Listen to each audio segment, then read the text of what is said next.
Hello दोस्तों। ये अपना एंशियंट इंडिया का लास्ट लेक्चर है। इसके बाद हम लोग सीधा मेडाइवल इंडिया पे स्विच कर जाएंगे। इस लेक्चर में हम लोग साउथ इंडिया की हिस्ट्री को पढ़ने वाले हैं। अब आपके अंदर ये सवाल होगा जो आखिरकार हमें साउथ इंडिया की हिस्ट्री को अलग से क्यों पढ़ना पड़ रहा है। तो देखो, जो जो चेंजेस और डेवलपमेंट कह लो, ठीक है, साउथ इंडिया में हुए वो नॉर्थ इंडिया से बिल्कुल अलग थे, right from the pre historic period. यहीं से एक डिमार्केटिंग लाइन खिंच जाता है नॉर्थ इंडिया और साउथ इंडिया के बीच में। यही कारण है जो हमें इसे अलग से समझना होगा, अलग से पढ़ना होगा। शुरुआत हम लोग एंशिएंट पीरियड से करेंगे, यानी कि 1500 बीसी से लेके 300 सी तक का जो पीरियड था वो एंशिएंट पीरियड का समय था। ठीक है, सबसे पहले मैं आपको टाइमलाइन ही बता देता हूं ताकि आपके दिमाग में क्लैरिटी रहे। देखो, एंशिएंट पीरियड की बात करें तो सबसे पहले हमें मेगालिथिक एज के बारे में पढ़ना है। इस समय में साउथ इंडिया में आयरन एज बिगिन होता है, इसके बारे में हम लोग आगे बात करेंगे। उसके बाद आता है संगम पीरियड। दोस्तों, ये जो संगम पीरियड है ना, इस समय में तीन राजा रूल कर रहे होते हैं, चेरा, चोला और पांड्या। इन तीनों के कॉम्बिनेशन को कहा जाता है मूवेंडर। ठीक है, कॉम्पिटेटिव एग्जाम्स में कभी कभी पूछ देते हैं, ठीक है, जो मूवेंडर टर्म जो है वो किस चीज के लिए है।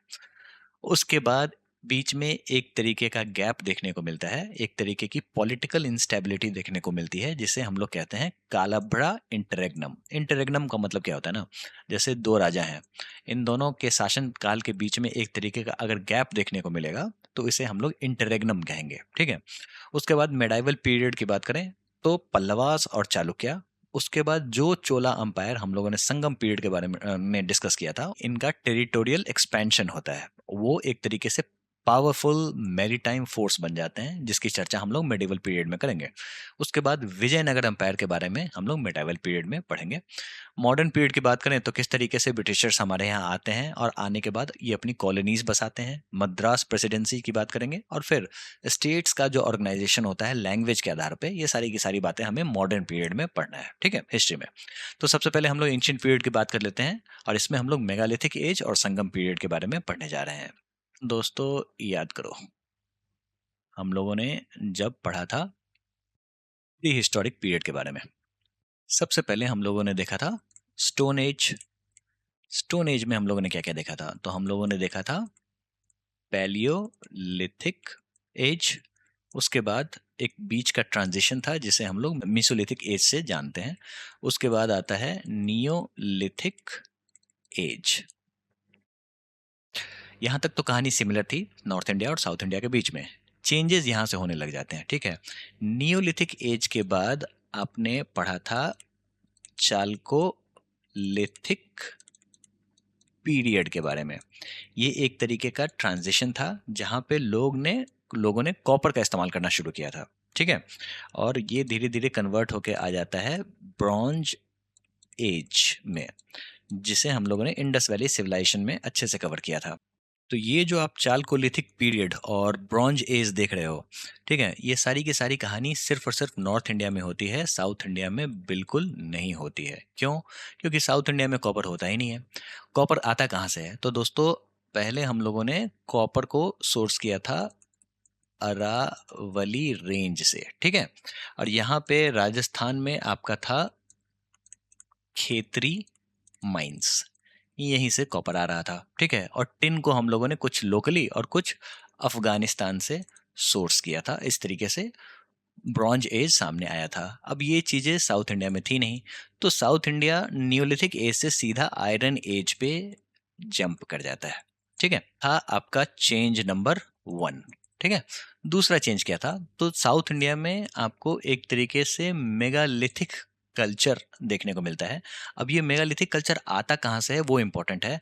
तो ये आता है आपको नॉर्थ इंडिया से ही, तो ये इंपॉर्टेंट है। अगर आपके कॉम्पिटेटिव एग्जाम्स में ये पूछ दे जो मेगालिथिक कल्चर जो है वो सिर्फ और सिर्फ साउथ इंडिया में देखा जाता था, तो बिल्कुल गलत होगा। वो नॉर्थ इंडिया में भी था, प्रेजेंट था, कम मात्रा में था, लेकिन मेगालिथिक कल्चर साउथ इंडिया में अच्छे से फ्लरिश कर जाता है। इसी चीज के बारे में हमें अभी यहाँ पे पढ़ना है, ठीक है। अब मेगालिथिक कल्चर की बात करें उससे पहले, जैसा कि हम लोगों ने पढ़ा, ब्रॉन्ज एज आपको साउथ इंडिया में नहीं था। नियोलिथिक एज से सीधा ट्रांजिशन होता है आयरन एज पे, बाईपास हो जाता है आपका ब्रॉन्ज एज और चाल्कोलिथिक एज, ठीक है। साउथ इंडिया में आपको मेगालिथिक कल्चर देखने को मिलता है। वो मेगालिथिक कल्चर आपको नॉर्थ इंडिया से ही आता है। इसी कारण से जब मेगालिथिक कल्चर का डेवलपमेंट होता है तो इसी समय में नॉर्थ इंडिया में ब्रॉन्ज एज होता है और साउथ इंडिया में आयरन एज होता है। यहाँ पे नॉर्थ इंडिया लिखा हुआ है, ये गलत होगा, यहाँ पे होगा साउथ साउथ इंडिया। ठीक है। अब ये मेगालिथ होता क्या है? तो मेगा कीवर्ड है, इसका मतलब होता है बिग, और लिथिक यानी कि पत्थर। ठीक है, जो हम लोगों ने पैलियोलिथिक, मीजोलिथिक और नियोलिथिक पीरियड में समझ लिया था, जो वो बेसिकली स्टोन्स ही होता है। तो यहाँ पे बिग स्टोन मॉन्यूमेंट्स का क्रिएशन होता है। किस तरीके का स्टोन का क्रिएशन होता है वो देखते हैं। तो देखो, ये एक तरीके का ब्यूरियल साइट होता है। मेगालिथिक साइट जो होते हैं वो एक तरीके के ब्यूरियल साइट्स होते हैं। ठीक है। और यहाँ पे लोग रहते बिल्कुल नहीं थे। इस तरीके से स्टोन का सर्कल बनाते थे। ये मान लो ये ब्यूरियल है, ये अगर ब्यूरियल है तो इसके किनारे किनारे इन्होंने स्टोन से एक सर्कल बना देते थे। ठीक है, इसको कहते थे क्रेन स्टोन सर्कल्स। कुछ लोग इस तरीके से टेबल टॉप बनाते थे, जिसका मतलब होता था डॉलमेंस। ठीक है।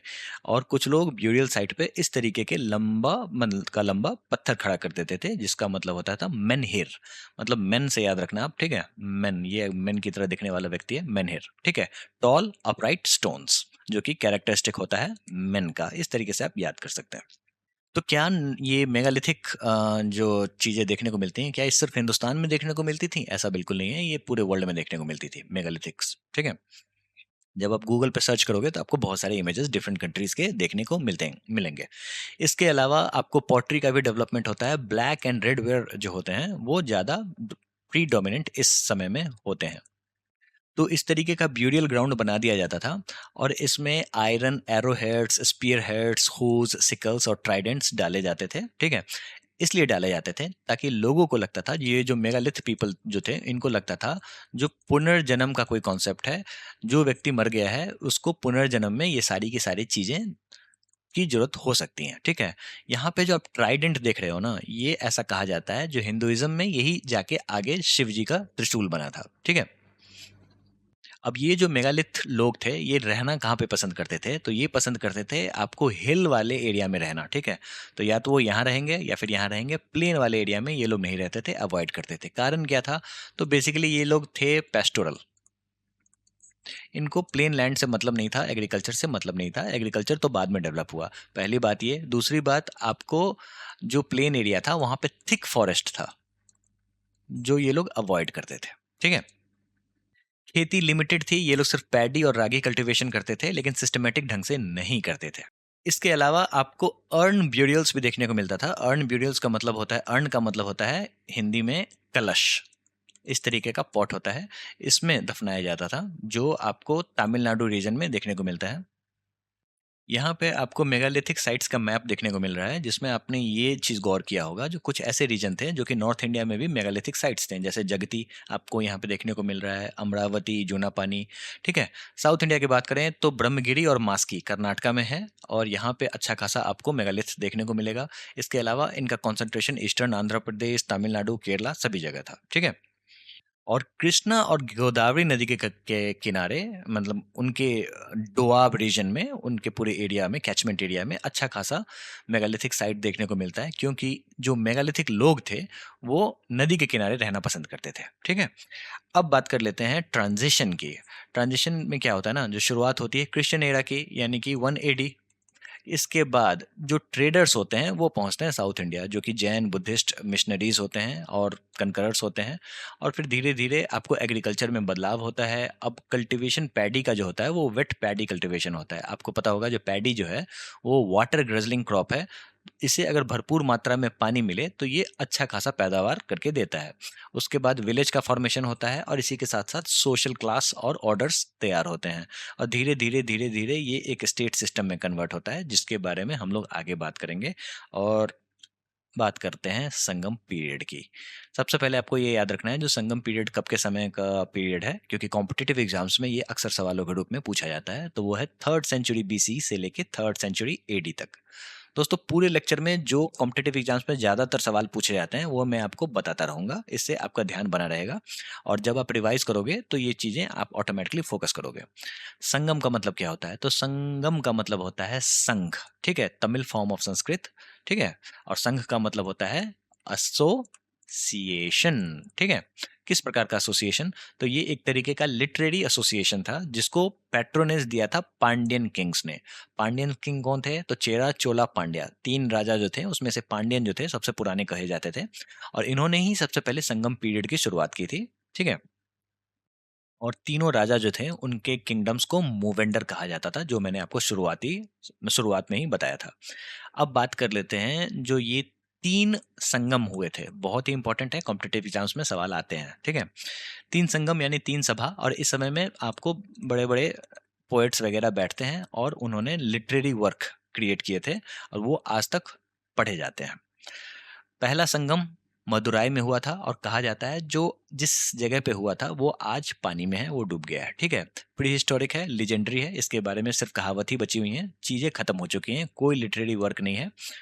एक कहा जाता है जो अगत्यम है ग्रामर, वो फर्स्ट संगम के समय में ही क्रिएट किया जाता है, लेकिन इस पे भी डाउट है, ठीक है? ऐसा कहा जाता है जो पहला संगम जो था वो गॉड्स, भगवान, ऋषि मुनि, उन सब के द्वारा अटेंड किया गया है और कोई टेक्स्ट अभी सरवाइव नहीं बचा हुआ है, मतलब जो सर्वाइवल पे नहीं है, ठीक है? सेकंड संगम की बात कर लेते हैं, तो ये भी इसका समय नहीं पता है, ठीक है? और ये किया गया था आपको कपादापुरम में, ठीक है? और ये जो कपादापुरम है ये भी अब आज के डेट में सबमर्ज हो चुका है, पानी में डूब चुका है, ठीक है? ऐसा कहा जाता है जो अगस्त ऋषि के द्वारा इसको अटेंड किया गया था। अगस्त ऋषि कौन थे? तो बहुत ही इंपॉर्टेंट हैं, आपको ये याद रखना पड़ेगा जो अगस्त ऋषि के बारे में। इन्होंने साउथ इंडिया का आर्यनाइजेशन किया था। आर्यनाइजेशन का मतलब क्या हुआ? जो बेसिकली संस्कृत लेके ये आए थे साउथ इंडिया में और इस तरीके से आर्य कल्चर का डेवलपमेंट हुआ था, ठीक है? तो ये इंपॉर्टेंट है, ऋषि अगस्त्य का नाम आपको याद रखना है। अब सेकंड संगम का सबसे इंपॉर्टेंट आउटपुट है तोलका पीएम। ये क्या है तोलका पीएम? तो ये बेसिकली ग्रामर है, इससे कॉम्पिटेटिव एग्जाम्स में अक्सर सवाल आते हैं। इसके अलावा ऐसा कहा जाता है जो कुछ पोएट्री के फ्रैगमेंट्स भी मिले हैं जो कि सेकंड संगम पीरियड के दौरान लिखे गए थे। सबसे इंपॉर्टेंट है थर्ड संगम। इंपॉर्टेंट इसलिए है क्योंकि इसके जो टेक्स्ट हैं वो अभी भी बचे हुए हैं, अभी भी ये हैं अवेलेबल। ये होता है आपको 300 बीसी से लेके 300 सी के बीच में पीरियड में, इसी को संगम पीरियड कहते हैं, ठीक है? और ये हुआ था आपका मदुराई में ही, पहला भी मदुराई में और लास्ट भी मदुराई में, ठीक है? और इस समय में तमिल लिटरेचर का अच्छा खासा डेवलपमेंट होता है। आपको 2 इम्पोर्टेंट टेक्स्ट हैं जो आपको याद रख लेने हैं। एक है आपका 8 एंथोलॉजीज़ यानी कि 8 कहानी, बड़ी-बड़ी कहानियाँ, जिसको कहते हैं इट्टू थोगाई। उसके बाद पट्टू पट्टू। पट्टू पट्टू क्या है? तो 10 आइडियल्स हैं। आइडियल्स क्या होता है? तो लार्ज पोएम्स, ठीक है? बड़ी-बड़ी कविताएँ जो होती हैं उसको आइडियल्स कहा जाता है, ठीक है? ये याद रख लेना है आपको, इट्टू थोगाई और पट्टू पट्टू। अब आगे जो स्लाइड आप देखने जा रहे हो उसमें जो भी चीज़ें आपको दिखेंगी, ठीक है? वो सारी आपको याद करनी पड़ेंगी, कॉम्पिटिटिव एग्जाम्स के लिए इंपॉर्टेंट है, ठीक है? इससे सवाल आते हैं। आपको एंशिएंट लिटरेचर से कॉम्पिटिटिव एग्जाम्स में अच्छे खासे सवाल पूछे जाते हैं। इसमें संगम लिटरेचर बहुत ही इंपॉर्टेंट है, ठीक है? तो चलिए सबसे पहले समझते हैं संगम लिटरेचर के नैरेटिव टेक्स्ट को, जिसे कहा जाता है मेला कनाकू, ठीक है? और इसमें 18 मेजर वर्क्स थे जिसमें एट्टू टोगाई और पट्टू पट्टू इसी में शामिल थे। इसके अलावा डाइडेक्टिक टेक्स्ट, डाइडेक्टिक का मतलब ये होता है ऐसी स्टोरी जो बाद में मोरल्स आपको दी हो, यानी कि कुछ ज्ञान दी हो, ठीक है? इसमें किला कनाकू जो कि 18 मेजर वर्क्स है, माइनर वर्क्स है, जिसमें ये नाम थोड़ा टेढ़ा सा है लेकिन याद करना पड़ेगा आपको। याद क्या करोगे, एक या दो बार पढ़ लेना, आप 2 बार 3 बार रिवाइज कर लेना तो ये याद हो ही जाएगा। पति ने केना किला कनाकू, ठीक है? ये तो चलो ठीक है। अब जो भी सामने दिखेंगे उसको तो आपको बिल्कुल याद रख लेना है क्योंकि अब नाम ऐसे हैं जो आपको अक्सर कॉम्पिटिटिव एग्जाम्स में दिख जाएंगे, वो मैं आपको समय-समय पे रिवाइज भी करा दूंगा। तोल्काप्पियम, ये क्या है? तो तमिल ग्रामर है जो कि तोल्काप्पियर के द्वारा लिखा गया था। कब लिखा गया था? तो सेकंड संगम में लिखा गया था। ये बेसिकली ग्रामर की बुक है, तमिल ग्रामर की बुक है। इससे सवाल बहुत ज़्यादा आते हैं। उसके अलावा एक संत थे जिनका नाम था तिरुवल्लुवर। इन्होंने एक फिलॉसफी की किताब लिखी थी तिरुकुराल, ये भी आपको पता होना चाहिए और ये है आपको तमिल का बाइबल, ठीक है? कॉम्पिटिटिव एग्जाम्स में ही पूछते हैं, इसीलिए मैंने यहाँ पे ये कीवर्ड डाला है क्योंकि कहीं से पूछा हुआ ही सवाल था, इसलिए मैंने इसको ऐड किया है। ठीक है, उसके बाद एक कहानी समझो जो कि इलैंगो एडिगल के द्वारा लिखी गई थी जिसका नाम था सिलापद्दीकरम। ये क्या था? The tale of an anklet, ठीक है? ये है Iliad of Tamil poetry. Iliad जो है ना, ये एक तरीके का महाकाव्य था मतलब वर्ल्ड में।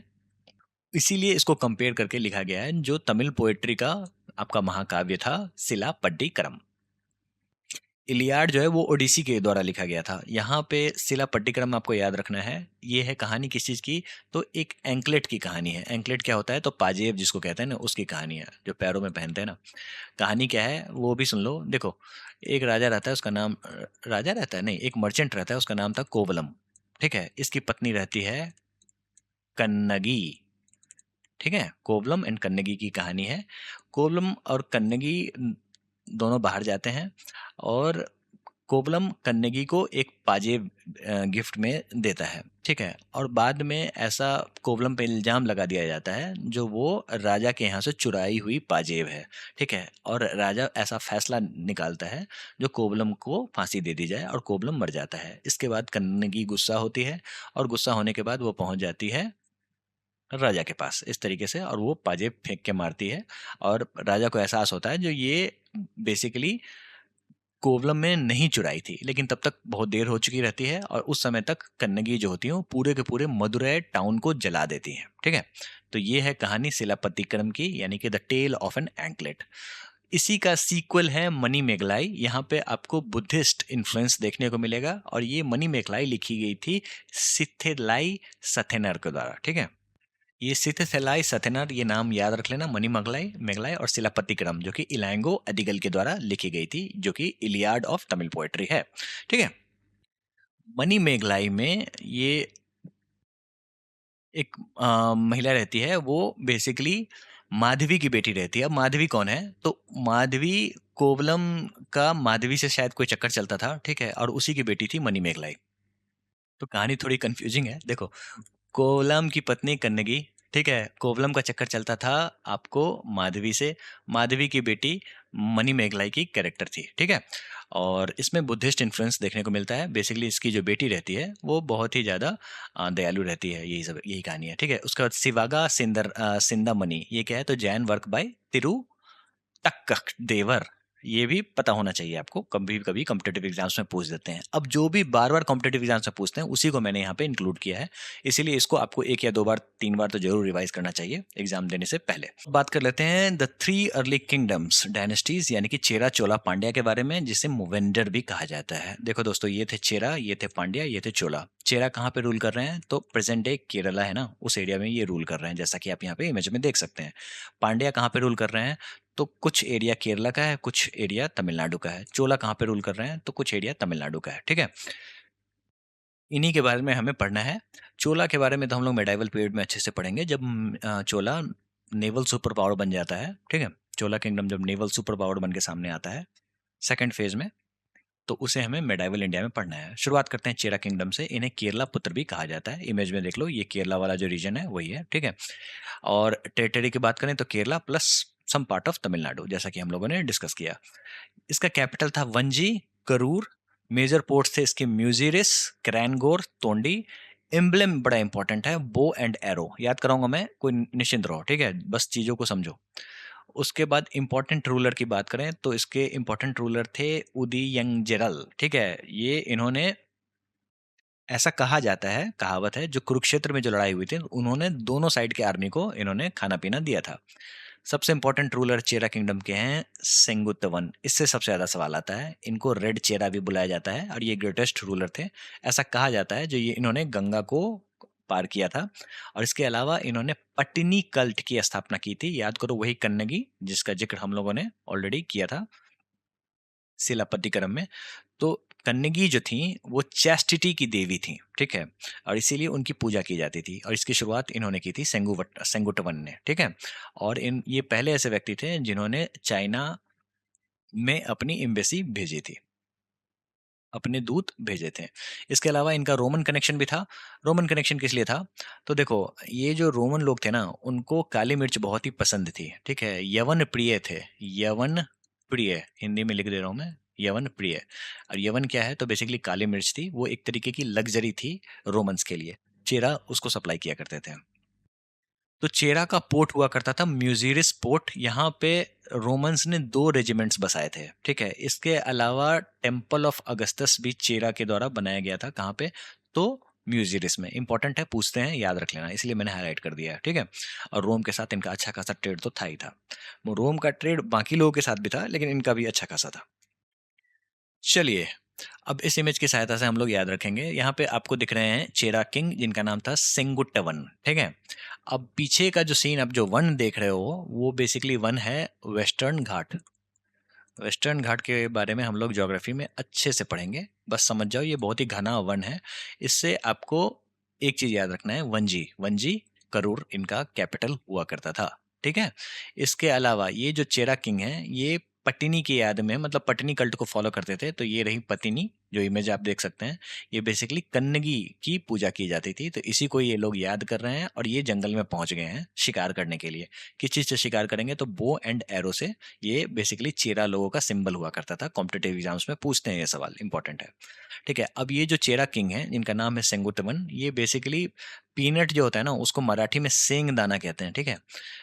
और इनका जो बॉडी जो है वो रेड कलर का है, जैसा कि आप यहाँ पे इमेज में देख सकते हैं। तो ये थोड़ा सा सेंग दाना की तरह दिखते थे, यही कारण है इनको सेंगुटवन कहा जाता था। इसका यही कारण है इनको रेड चेरा भी कहा जाता था, ठीक है। मूंगफली की तरह ये दिखते थे। और ये जो कट मार्क है, ये चीरा लगा हुआ है, वो आपको चेहरा याद करा देगा। बस अगर आप इस इमेज को एक बार और गौर से देखोगे, तो आपको चीजें आसानी से रिकॉल हो जाएंगी। घने वन में घूम रहे हैं, तो ये वंजी कैपिटल हो गया, ठीक है। उसके बाद पत्नी को याद कर रहे हैं, तो ये पट्टिनी कल्ट को सिंबलाइज करता है। उसके बाद बो एंड एरो इनका सिंबल है चेहरा का। कट मार्क लगा हुआ है, इससे आपको चेहरा याद हो जाना चाहिए। और ये राजा रेड कलर के हैं, ठीक है, और थोड़े से सेंग दाना के टाइप हैं, ठीक है। तो इससे आपको रेड चेहरा सेंगुटवन याद हो जाना चाहिए। बस इतना अगर आपने याद कर लिया तो फिर काफ़ी है। इसके अलावा आपको ये भी याद रखना है, जो इनके इन्होंने टेम्पल ऑफ अगस्तस बनाया था, कहाँ पे, तो म्यूजियरिस पोर्ट पे बनाया था। इतना अगर आपने याद रख लिया तो काफ़ी है। चलिए, अब चोला किंगडम की बात कर लेते हैं। तो इनका जो टेरिटरी था वो बेसिकली कावेरी डेल्टा था, ठीक है। कावेरी रिवर आपको साउथ इंडिया में बहुत ही इंपॉर्टेंट था, ठीक है। ये एक तरीके का डिमार्केटिंग लाइन भी बनाता है। तो कावेरी डेल्टा जो है, यहाँ पे आपको चोला किंगडम रूल करती थी, और इसको बाद में चोला मंडलम और कोरोमंडल कहते थे, ठीक है। कोरोमंडल कोस्ट के बारे में हम लोग ज्योग्राफी में अच्छे से पढ़ेंगे। इनका कैपिटल हुआ करता था उरैयूर, जो कि इनलैंड कैपिटल था। पुहार और कावेरी पट्टनम को एक तरीके से कोस्टल कैपिटल का दर्जा दिया गया था, लेकिन आपको उरैयूर सबसे ज्यादा पूछा जाता है एज ए कैपिटल, तो ये आपको पता होना चाहिए। इनका एम्बलम था टाइगर, और ये बन के आए थे नेवल पावर। और इनका कॉटन ट्रेड के कारण ये बहुत ही ज्यादा फेमस हुए थे, बहुत ही इंपॉर्टेंट है, कॉम्पिटेटिव एग्जाम्स में इसी से सवाल सबसे ज्यादा पूछा जाता है, ठीक है। शुरुआत में एलारा चोला थे, ये राजा थे, और ये बहुत ही फेमस थे। इन्होंने श्रीलंका पे विजय हासिल की थी, और इन्होंने 50 साल तक इन पे रूल किया था। उसके बाद दूसरे इंपॉर्टेंट हैं करिकाल, ये भी ग्रेटेस्ट रूलर हैं। इन्होंने पुहार को फाउंड किया था। पुहार एक जगह है, कावेरी पट्टनम, आज के डेट में कावेरी पट्टनम है, ठीक है। इसके अलावा ये जो करिकाल हैं, ये दो चीज के लिए फेमस थे। पहला ये, जो इन्होंने इरिगेशन पे बहुत ही ज़्यादा काम किया था, और यही कारण है जो इन्होंने 160 किलोमीटर कावेरी इम्बैंकमेंट बनाया था 12,000 श्रीलंकन स्लेव्स को लाके, ठीक है। एक तो ये बात हो गई। दूसरी बात, इन्होंने बैटल ऑफ वेनी जीता था, जिसमें चेरा और पांड्या जो हैं वो दोनों मिलके आपको चोला के खिलाफ लड़ते थे, ठीक है। तो देखो दोस्तों, चोला चेरा पांड्या तीनों थे ना, वो एक दूसरे के लिए लड़ते रहते थे। कभी मैट्रिमोनियल अलायंस भी उन्होंने किया था, लेकिन अक्सर ये लड़ते रहते थे। ऐसा कहा जाता है, जो करिकाल ने एक बार एक पोएट को 1,60,000, क्या है यही है ना, हाँ, इकाई दहाई सैकड़ा हजार 10,000 लाख 10 लाख, अच्छा, 16 लाख गोल्ड पीसेस उन्होंने एक पोएट को दिए थे। अब ये बात एग्जैजरेशन है या सत्य है वो पता नहीं मुझे, ठीक है। इनका डिक्लाइन होता है, पल्लव का अटैक होता है नॉर्थ से, उसी समय में इनका डिक्लाइन होता है, और इसके बाद ये मार्जिनल रोल पे चले जाते हैं। फिर इनका उदय होता है मिडाइवल पीरियड में, जो हम लोग बाद में आगे पढ़ेंगे। इसको कैसे याद रखेंगे वो एक बार देख लेते हैं। दोस्तों, यहाँ पे एक किंग है, चोला, चोला किंग है, टाइगर विद कॉटन रोप्स, ठीक है, जो आपको चोला दिखाएगा। और ये कॉटन ट्रेड में बहुत ही नामी थे, यही कारण है, naval powers cotton cloth trade. और यहाँ पे आपको टाइगर उड़ता हुआ दिख रहा है, तो बेसिकली ये पूरा का पूरा एम्पायर ही टाइगरों का है। तो यहाँ पे टाइगर आपको उड़ते हुए दिखेंगे, पानी का फुहार मारते हुए भी दिखेंगे, ठीक है। तो ये उड़ता हुआ जो टाइगर है वो आपको इसका कैपिटल याद कराएगा, टाइगर फ्लाइंग यानी कि उरैयूर। एक या दो बार देखोगे याद हो जाएगा, क्योंकि ये बहुत ही एब्सर्ड इमेज है, इसका कोई तुक नहीं बनता, जो चीज़ों का तुक नहीं बनता वो दिमाग में बैठ जाता है, ठीक है। तो यही कारण है मैंने ऐसी ऐसी चीज़ें यहाँ पे ऐड की हैं। दोस्तों ऐसा सिंबल आपको सिंगापुर जाओगे ना तो आपको देखने को मिलेगा, लेकिन यहाँ पे टाइगर है, वहाँ पे लॉयन देखने को मिलेगा, ठीक है। इसको कहते हैं, सिंगापुर वाले को, मरलॉइन, मतलब मरमेड प्लस लॉइन, ठीक है। ये मर टाइगर है, ये मैंने आपके लिए बनाया है मर टाइगर। ये क्या है ना, तो बेसिकली पानी का फुहार मार रहा है, इससे आपको पुहार और कावेरी पट्टनम याद हो जाएगा, जो कि बेसिकली चोला एम्पायर का मेजर कोस्टल एरिया था। बस अगर आप एक या दो बार देख लोगे तो काम चल जाएगा, उससे ज़्यादा समझने की जरूरत नहीं है, क्योंकि आप आसानी से ऑप्शंस में टिक लगा दोगे। अब बात कर लेते हैं पांड्या किंगडम की। सबसे पुराना किंगडम है पांड्या किंगडम। इसका कैपिटल था आपको तिरुनेलवेली, रामनाथपुरम और मदुराई रीजन। मदुराई याद रख लेना, सबसे ज्यादा सवाल यही पूछा जाता है। जो पांड्या किंगडम का कैपिटल कौन था, तो मदुराई था, ठीक है। Madurai on Vaigai river bank, ठीक है। कोस्टल कैपिटल की बात करें तो कोरकाई, जो कि फेमस फॉर पर्ल्स। एम्बलम की बात करें तो फिश, सबसे इंपॉर्टेंट रूलर मुडु कुदुमी, और दूसरे नेंदु जेलियन। ये इंपॉर्टेंट है, नेंदु जेलियन से सवाल पूछा जाता है, ठीक है। और इनका कनेक्शन शिलापद्दिक्रम से दिखाया गया है। अब पांड्या किंग के बारे में समझते हैं। पहली बार इनका वर्णन मेगास्थनीज ने किया था अपनी किताब इंडिका में, और इसको पर्ल ट्रेड से लिंक करके बताया गया था। इसके अलावा पांड्या जो थे, उन्होंने ही आपको संगम सभा को पैट्रनाइज किया था, इसलिए इंपॉर्टेंट है, इसलिए इसी से सवाल पूछा जाता है। इसके अलावा इन्होंने रोमन्स के पास अपने एम्बेसीज भेजे थे, तो उस समय में रोमन राजा थे अगस्तस और ट्राजन, ठीक है, उनके पास इन्होंने अपने एम्बेसीज भेजे थे। इसके अलावा पांड्या किंगडम का जिक्र रामायण और महाभारत में भी होता है, और ये ऑर्थोडॉक्स हिंदू फॉलोअर थे, और इन्होंने ब्राह्मण्स को पैट्रनाइज कर रखा था। याद कैसे करेंगे, याद ऐसे करेंगे। देखो यहाँ पे दोस्तों संगम असेंबली हो रहा है, और संगम असेंबली को कंडक्ट कौन कर रहे हैं, तो हार्दिक पांड्या, ठीक है। इससे आपको पांड्यन किंग याद हो जाना चाहिए, ठीक है। इसके अलावा यहाँ पे जो संगम असेंबली लिखा हुआ है कपड़े पे, ठीक है, यहाँ पे बहुत सारी मक्खियां भिन भिना रही हैं, ठीक है। और ये एक तरीके से इन ब्राह्मणों के ऊपर में मधु छिड़क रही हैं, इससे मधुराय इसका कैपिटल याद हो जाना चाहिए, ठीक है। और यहाँ पे संगम असेंबली मेंशन है, इसका मतलब ये हो गया जो पांड्या किंगडम जो था वो संगम असेंबली को पैट्रोनाइज करता था। इसके अलावा कुछ रोमन दूत बन के आए हुए हैं, हाथों में पर्ल्स देख रहे हैं, जो पर्ल्स इन्होंने ही इनको दिए हैं, ठीक है। तो इससे आपको ये याद रखना है, जो इन्होंने रोमन एम्पायर्स अगस्तस और ट्राजन के पास अपनी एम्बेसीज भेजी थी, ठीक है। और यहाँ पे एक बड़ा सा फिश का सिंबल है, जो कि बेसिकली पांड्यन किंगडम का सिंबल है।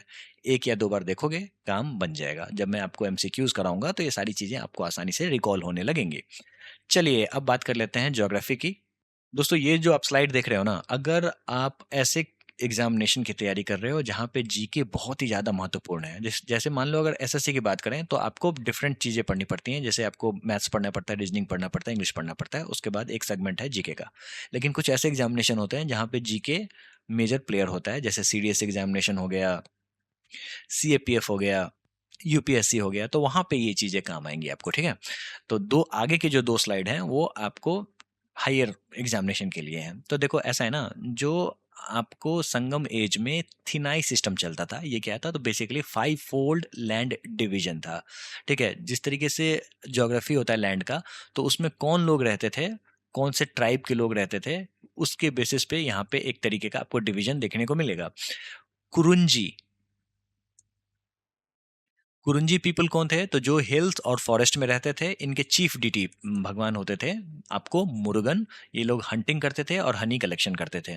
उसके बाद मुलाई सबसे ज़्यादा पूछा जाता है, ये बेसिकली पेस्टोरल लैंड्स हैं। मेयोन विष्णु इनके भगवान थे, और ये cattle rearing, dairy related activities में डील करते थे। मारुथम, मारुथम एग्रीकल्चरल प्लेन्स वाले एरिया में रहते थे, इंद्र भगवान इनके मेन भगवान थे, फार्मिंग और कल्टीवेशन ये लोग करते थे। उसके बाद नई थाल, नई थाल कोस्टल रीजन में रहते थे, भगवान वरुण, मतलब वो वाटर से रिलेटेड है, फिशिंग सॉल्ट प्रोडक्शन से इनका बिजनेस चलता था, प्राइमरी ऑक्यूपेशन था। पलाई, ये सबसे ज़्यादा फिर से पूछा जाने वाला सवाल है, मुलाई के बाद पलाई, ये क्या है? तो एरिड और डेज़र्ट लैंड में रहते थे और इनके चीफ डीटी थे कोरावाई, और ये लोग रॉबरी करते थे और basically survival based nomadic activities करते थे। ठीक है? तो ये है आपका थिनाई सिस्टम जो आपको हायर एग्ज़ामिनेशन में पूछा जाता है। ठीक है? चलिए अब फॉर्म्स ऑफ गवर्नमेंट समझ लेते हैं, संगम एरा में किस तरीके का गवर्नमेंट होता है, उसके बाद हम लोग सीधे एमसीक्यू लगाएँगे। एडमिनिस्ट्रेटिव स्ट्रक्चर की बात करें तो सबसे पहली बात ये, यहाँ पे आपको राजा दिख रहे थे, मोनार्की है, यानी कि संगम पीरियड में मोनार्की चल रहा था। ठीक है? नो इलेक्टेड गवर्नमेंट, सीधा मोनार्की, है ना? अब किंग के टाइटल क्या क्या थे? तो को, मन्नम, वेंदम, कोरावन और इराइवन, ये पूछते हैं। ठीक है? ये यूपीएससी का ही शायद सवाल है।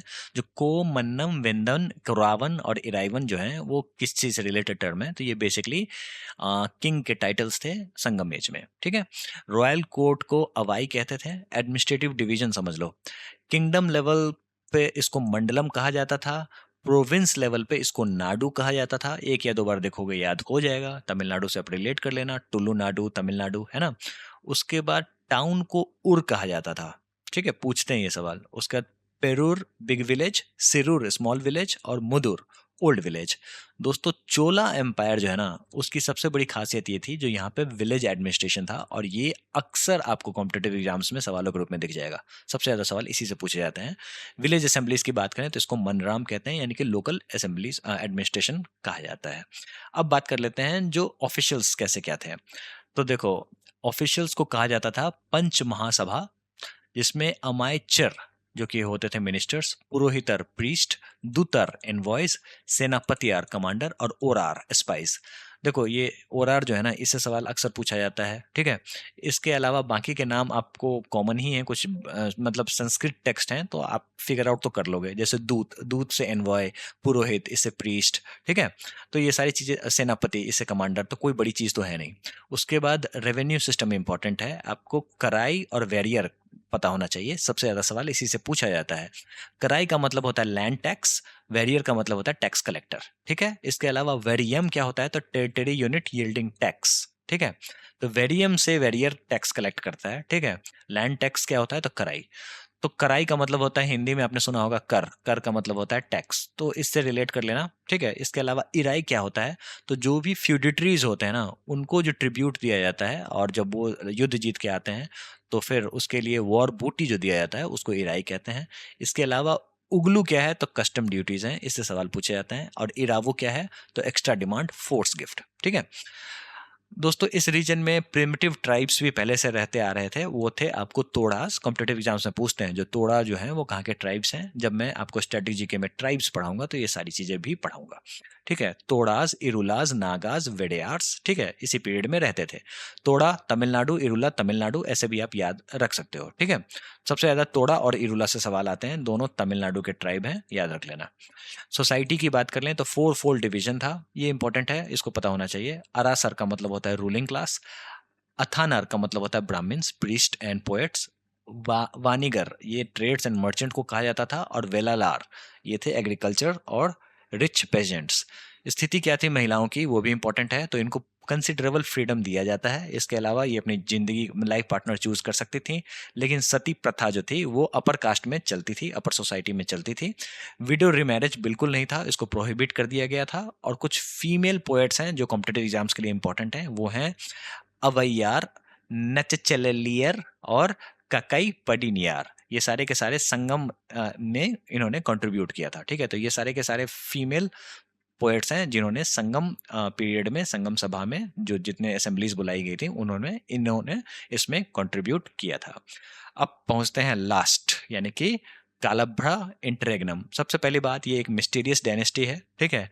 इस समय में तमिल हिस्ट्री का डार्क एज कहा जाता था। पीरियड था इसका 300 टू 600 एडी। इसमें आपको डिक्लाइन देखने को मिला था इकोनॉमिक, आर्ट और कल्चरल एक्टिविटीज में। और ये कालभ्रा जो थे इन्होंने तमिल कंट्री को ऑक्युपाई कर रखा था। कौन थे, कहाँ से आए थे, इसके बारे में कोई अच्छा खासा इंफॉर्मेशन नहीं था। ठीक है? तो इसको मैंने बाहुबली से रिलेट कर दिया था, कौन काल के डायनेस्टी था ना, उससे मैंने रिलेट कर दिया था। तो आप पढ़ते रहिए, निम्डा जोरास्तल्मी। ठीक है? इसी के साथ होती है कहानी खत्म। एक बार क्विकली रिवाइज कर लेते हैं और उसके बाद हम लोग सीधे एमसीक्यूज लगाएंगे। दोस्तों साउथ इंडिया की हिस्ट्री में सबसे पहले मैंने आपको बताया था, जो सीधा जंप आपको न्यूलिथिक से आयरन एज पे देखने को मिलता है, ब्रॉन्ज एज चैल्कोलिथिक एज का बाईपास हो जाता है। इस तरीके के पत्थर मेगालिथ्स जिसको कहे जाते हैं, ये ब्यूरियल साइट्स पे लगाए जाते हैं। इसके अलावा आपको ये मेगालिथिक ब्यूरियल है, जैसा कि आप यहाँ पे देख सकते हैं। और कल्टीवेशन एग्रीकल्चर जो था वो बहुत ही लिमिटेड था, और जो मेगालिथ पीपल थे वो इस तरीके के स्लोप पे रहना पसंद करते थे, और प्लेन एरिया में कहते थे जो बहुत ही ज़्यादा जंगल है वहाँ पे हम लोग नहीं रहेंगे, वहाँ पे हमारे लिए खतरा है। और इनकी एक्टिविटी जो होती थी वो होती थी पेस्टोरल। ठीक है। इसके अलावा ये एक तरीके का अर्न ब्यूरियल है, वो भी आपको देखने को मिलता था तमिलनाडु रीजन में। इसके अलावा ये सारे के सारे मेगालिथिक साइट्स हैं। उसके बाद हिस्टोरिकल ट्रांजिशन होता है, क्रिश्चियन एरा आता है, इसके साथ मर्चेंट आते हैं, मर्चेंट के साथ एग्रीकल्चर बूम पे जाता है, और उसके बाद एक तरीके से फाउंडेशन रखा जाता है स्टेट सिस्टम का। संगम पीरियड की बात कर लेते हैं। संगम का मतलब होता है सफा सभा। पीरियड इंपॉर्टेंट है, 300 बीसी टू 300 एडी। तीन राजा फ्लोरिश हुए जिनको मोवेंडर कहा जाता है, चेरा, चोला, पांड्या। पहला संगम कहा जाता है जो मदुराई में हुआ था, लेकिन अब ये एरिया पानी में डूब चुका है, कुछ हाथ नहीं लगता है, चीजें खत्म हो गई रहती हैं। सेकंड संगम कपदरम में हुआ रहता है। यहाँ पे एक तोल का पीएम ही है, ग्रामर टेक्स्ट, ठीक है, जो हमें मिलता है। इसके अलावा ऐसा कहा जाता है जो सेज अगस्त जो थे, जिन्होंने तमिल तमिल तो नहीं कहेंगे, साउथ इंडिया का आर्यनाइजेशन किया था, संस्कृत लेके आए थे, तो वो उन्होंने इसको प्रिजाइड किया था। इसके अलावा थर्ड संगम इंपॉर्टेंट है। यहाँ पे आपको 8 एंथोलॉजीज और 10 एडलीज का आपको कंस्ट्रक्शन होता है। इथुलाई और पट्टू पट्टू, दो ऐसे रिच लिटरेरी टेक्स्ट हमें हासिल होते हैं। इसके अलावा तोल्कापियम तमिल ग्रामर है, थिरुकलाल जो कि तिरुवल्लुवर के द्वारा लिखा गया है, Silappatikaram the tale of an anklet, और इसी का सीक्वल है मणिमेगलाई, जहाँ पे बुद्धिस्ट इन्फ्लुएंस आपको देखने को मिलता है। उसके बाद शिवागा संदमनी जो कि जैन वर्क है बेसिकली। उसके बाद शिलापतिकरम की कहानी मैंने आपको ऑलरेडी बता दी थी। तीनों किंगडम की बात कर लेते हैं। सबसे पहले चेरा, चेरा को केरला पुत्र कहा जाता है, ठीक है। इमेज से ही देखते हैं तो देखो, सेंगुतवन जो थे सबसे इंपॉर्टेंट किंग थे, इन्हें रेड चेरा भी कहा जाता है, ठीक है, सेंग दाने की तरह ये दिखते थे। इसके अलावा ये कट मार्क जो है वो आपको चेरा किंगडम याद करा देगा। डेंस फॉरेस्ट आपको वंजी कैपिटल, करूर कैपिटल, वंजी और करूर, ठीक है, ये याद करा देगा। पट्टिनी कल्ट को ये फॉलो करते थे। Kannagi worship, bow and arrow इनका सिंबल हुआ करता था। उसके बाद चोला किंगडम की बात करें, जो कि नेवल पावर और कॉटन ट्रेड के कारण फेमस हुआ। इसका कैपिटल था आपका उरैयूर, जो कि इनलैंड कैपिटल था। सिंबल था इनका टाइगर, ठीक है। अब इसके सबसे इंपॉर्टेंट राजा थे करिकाल। करिकाल दो चीज के लिए फेमस थे, एक तो इरिगेशन, उसके अलावा इन्होंने बैटल ऑफ वेन्नी लड़ा था, जिसमें चेरा पांड्या कॉन्फेडरेसी को इन्होंने हराया था। पल्लव किंगडम ने इनका सफाया किया था, चोला किंगडम का। उसके बाद ये लोग मिडाइवल इंडिया में फिर से इमर्ज होते हैं, ठीक है। याद कैसे कराया था, तो देखो, टाइगर विद कॉटन क्लोथ, इसके अलावा उड़ता हुआ टाइगर, इसी से आपको याद रखना है। और यहाँ पे कोस्टल एरिया में आपने देखा जो एक टाइगर है जो फुहार मार रहा है, जिससे आपको पुहार, कावेरी पट्टनम, कोस्टल, इनका कोस्टल एरिया याद हो जाना चाहिए। अगला है पांड्या। पांड्या को मैंने आपको याद रखा है, करवाया है हार्दिक पांड्या से, ठीक है। और यहाँ पे जो हनी बीज सभी ब्राह्मणों पे टपक रहा था, इससे आपको ये पता चल जाएगा हनी बी का मतलब मधु, मधु का मतलब मदुराई, जो इनका कैपिटल था। इस तरीके से आप पीएम भी याद रख लेना, प्राइम मिनिस्टर, यानी कि पांड्या और मदुराई। उसके बाद इन्होंने संगम असेंबली को पैटर्नाइज किया था, ये इंपॉर्टेंट है, कॉम्पिटेटिव एग्जाम्स में पूछते हैं। इसके अलावा ये जो ब्राह्मण्स हैं, इनको इन्होंने पैटर्नाइज किया था, शरण दिया था, ठीक है। तो ये ऑर्थोडॉक्स हिंदू थे, ये भी आपको याद रखना है। और फिश जो है ये इनका सिंबल था। इसके अलावा इन्होंने अगस्तस और ट्राजन जो रोमन किंग थे उसके पास इन्होंने अपने असेंबलीज भेजे थे। इसके अलावा फिर मैंने आपको तिनाई सिस्टम समझाया, उसके बाद एडमिनिस्ट्रेटिव स्ट्रक्चर समझाया, और ये भी बताया जो चोला जो थे वहाँ पे विलेज एडमिनिस्ट्रेशन जो था वो इम्पोर्टेंट था। इसके अलावा आपको रेवेन्यू सिस्टम में सबसे इंपॉर्टेंट कराई, वारियर जो कलेक्ट करता है, और कहाँ से कलेक्ट करता है, तो वेरियम से कलेक्ट करता है, ठीक है। क्या कलेक्ट करता है, तो कराई। इस तरीके से आप याद रख लेना। उगलू जो है वो कस्टम ड्यूटीज है, ठीक है। उसके अलावा तोड़ा, इरुला जो है ये सारे के सारे प्रिमिटिव ट्राइब्स हैं। सोसाइटी की बात कर लें तो अरासर, अंथनार और वेगनार और वेललार, ठीक है। जेंडर की बात करें तो महिलाओं को कंसिडरेबल फ्रीडम दिया गया रहता है। इंपॉर्टेंट है महिला पोएट, वो थे अवैयार, नचिल्लियार और ककाई पदनियार। उसके बाद निंदा दो जस्ट टेल मी, यानी कि कालब्रा इंटरेग्नम, ये था dark age of the Tamil history. इन्होंने सब कुछ चौपट कर दिया, सब कुछ खत्म कर दिया, ठीक है। चलिए अब सवालों की ओर चलते हैं। Which of the following south Indian states was famous for its naval power? The right answer is Chola. आपको कोई दिक्कत नहीं होनी चाहिए। द टर्म यवन प्रिय mentioned in the ancient Sanskrit text denote, देखो दोस्तों, यवन प्रिय का मतलब ये हुआ जो काली मिर्च जो होता है ना, उसको रोमन किंगडम्स बहुत ही ज़्यादा पसंद करते थे। चेरा लोग बहुत ज़्यादा इनको भेजते थे। यही कारण है ये लोग यवन प्रिय थे। यवन प्रिय यानी कि काली मिर्च के प्रिय। लग्ज़री आइटम था। Tolkappiyam text deal with grammar कहाँ है भाई साहब? ग्रामर एंड पोएट्री, है ना? The author of सिलापत्तिकरम was Elango एडिगल, याद हो जाना चाहिए, ठीक है? चलिए अब यहाँ पे मैच द फॉलोइंग है। थिरुकुरल ये क्या है? तो ये फिलॉसफी है, जैसा कि हम लोगों ने देखा संत तिरुवल्लुवर के द्वारा लिखी गई थी। टोलकापियम क्या है? तो ग्रामर है। सिलापट्टिक्रम क्या है? तो ये एक व्यापारी की कहानी है, ठीक है? कोवलम और कन्नगी की कहानी है। और मनी मेघलाई क्या है? तो मनी मेघलाई इसी का सीक्वल है, जो कि बेसिकली लव स्टोरी है, प्रेम कहानी है। यहाँ पे उल्टा हो गया दोस्त, ठीक है? सिलापद्दिकरम जो है ना, वो है बेसिकली लव स्टोरी कन्नगी और कोवलम की, ठीक है? और मनी मेघलाई जो है ना, वो बेसिकली मर्चेंट स्टोरी है। मतलब मनी मेघलाई की कहानी है, जो कि कोवलम की बेटी होती थी, जो कि ट्रेड और सोशल थीम्स पे फोकस करती थी, और बुद्धिस्ट थीम था इसका। चलिए, the collection of writings of the Shaivite saints is considered as fifth Veda. What is the name of the above collection? Shiva भक्त संतों की रचनाओं का संग्रह, जिसे पांचवा वेद माना जाता है, उसका नाम क्या है? तो दोस्तों उसका नाम है तिरुमुरै, ठीक है? बस यहीं पे बस पढ़ लो, इसीलिए मैंने उसको टेक्स्ट में इंक्लूड नहीं किया है। बस यहीं पे आपको बताना था। ये 12 वॉल्यूम का कंपाइलेशन था, और इसको कभी कभी फिफ्थ वेद का संज्ञा दिया जाता है, ठीक है? From the exaggeration of which ancient site, excavations of which ancient site, information has been gathered regarding brisk trade relations between India and Rome during early centuries of the Christian era. प्राचीन स्थल के उत्खनन से किस बारे में जानकारी मिली है कि ईसवीय युग के प्रारंभिक शताब्दियों में भारत और रोम के बीच जीवंत व्यापार संबंध थे? The right answer is Arikamedu. याद रख लेना, ये मॉडर्न डे पौंडीचेरी में है। इंपॉर्टेंट है दोस्तों। एक किताब के बारे में मैंने आपको बताया था, जिसका नाम था periplus of Erythraean sea. Erythraean का स्पेलिंग हो सकता है गलत हो, ठीक है?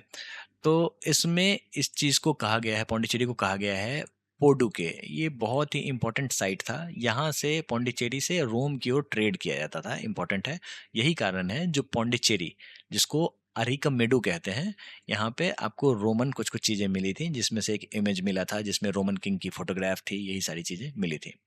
विच of the following Tamil text has been called लघु वेद? निम्नलिखित में से किस तमिल ग्रंथ को लघु वेद कहा गया है? तो दोस्तों क्यूराल जो है ना, उसको लघु वेद कहा गया है। इसको तिरुवल्लुवर ने लिखा है। दोस्तों ये सारी चीजें मैं आपको सवालों के माध्यम से ही बताना चाहता था, इसलिए मैंने यहाँ पे इसको यहीं पे मेंशन किया है। Which one of the following explains the practice of Vattakkir? क्या लिखा हुआ है? Vattakkirutal as mentioned in the Sangam poems. Sangam कविताओं में उल्लिखित वट्टा किरुतल अभ्यास का क्या अर्थ है?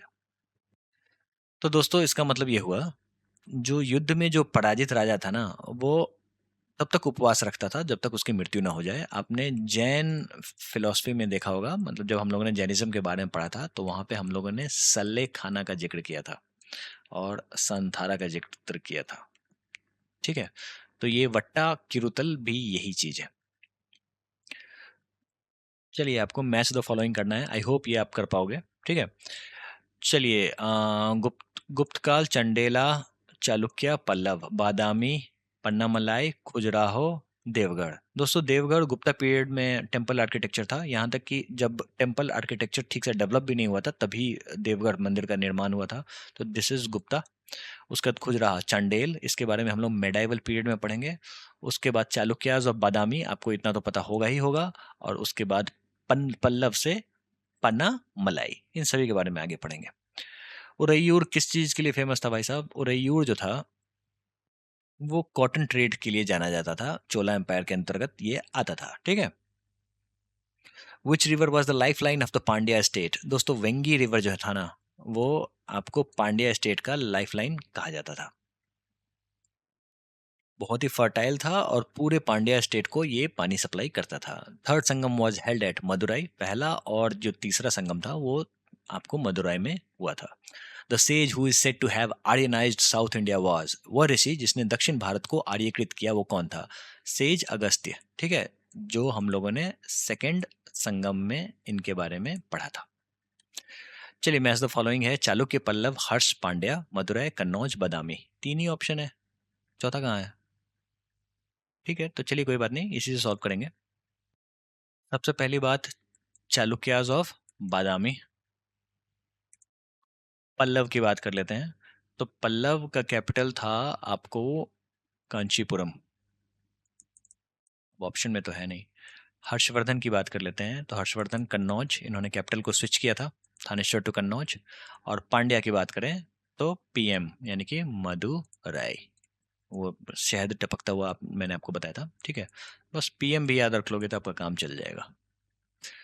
इसी के साथ आपका संगम एज खत्म। अब हम लोग मूव करेंगे मेडाइवल इंडिया में, ठीक है। मेडाइवल इंडिया में सबसे पहले हम लोग पढ़ेंगे अर्ली मेडाइवल पीरियड्स, जहाँ पे आपको बहुत सारे राजपूत किंग्स देखने को मिलेंगे, ठीक है। दोस्तों, अगर जैसा कि मैंने आपको बताया, पहले भी बता रखा है, अगर आप इन सभी चीज़ों को एक बार कंप्लीट कर लेते हो, ठीक है, तो फिर एग्जामिनेशन में आपको ऑप्शंस मिलेंगे, ठीक है। तो फिर ऑप्शन से आपको चीज़ें आसानी से रिकॉल होंगी और आप सही ऑप्शंस पे अपने आप टिक लगाओगे और इससे आपका मार्क्स जो है वो ऑटोमेटिकली बढ़ जाएगा।